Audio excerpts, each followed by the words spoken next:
pangatlo kong kapatid, umalis yun. Pagkapanganak ni Omar, iniwan lang.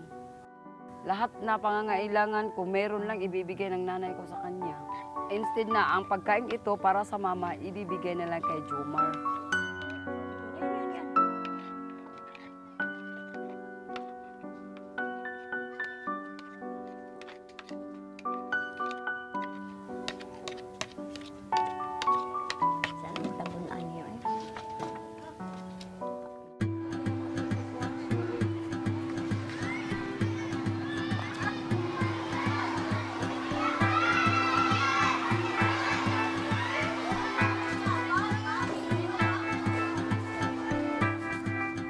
Nagkaroon ng entrance dito sa aming paaralan at si Lula bilang isang mag-aaral, siya ay kasali doon sa parada. Mahalaga talaga yung pagkakaroon ng pantay-pantay na pagtingin para hindi naman masyadong magkaroon ng hindi magandang kalooban yung ibang mga bata at saka kay nanay. Sa ganon, naging masaya siya dahil ang pagtanggap niya sa mga bata at tinatanggap siya sa mga guro na ganun ang kanyang posisyon bilang isang tao.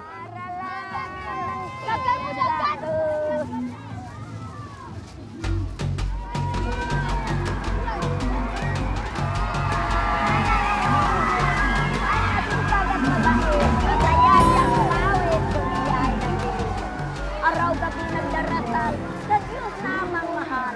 Anak mo kung mag-aaral, matuto ng kapainan. Uy na kung iniibig, ikaw po. Dati siyang masaya. Makapagpasaya nga siya eh. Yung mukha niya, mga nana. Kanang may iba-ibang mukha niya. Nanay, sinay. Sayahin, masipag, matyaga. Yun ang katangian niya talaga na gusto niya magpasaya ng tao. Meron niyang poem na gustong-gusto niya sa English. Ni-recite niya.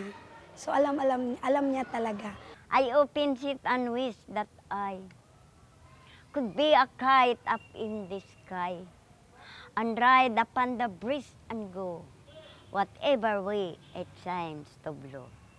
Then I could look beyond the town and see the river winding down, and follow all the ship that sail, like me before I may regale, until at last with him I came to some place with a foreign name.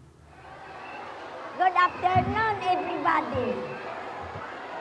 Now, si Nanay, this afternoon, I will give you to ang nanay kong iniibig. Ang nanay kong iniibig ay masipag at mabait. Masaya siyang umawit kung siya ay nagliling.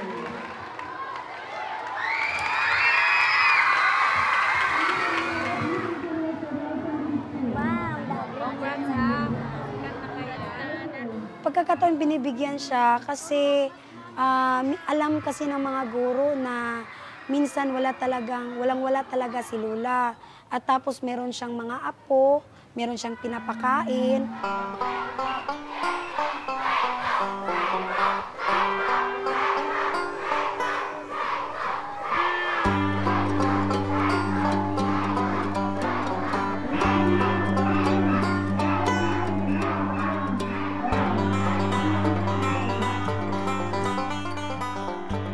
Na-amaze.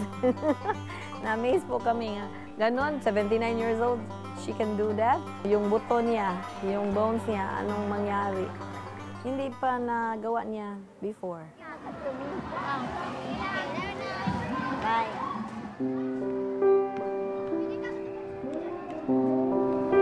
Masaya pagpunta ko sa school. Mawalang problema na ako.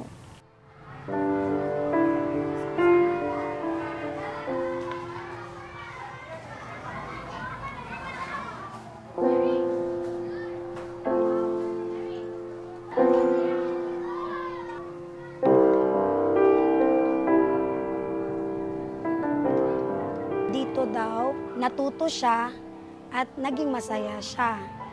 Kasi nakalimutan niya yung mga problema niya.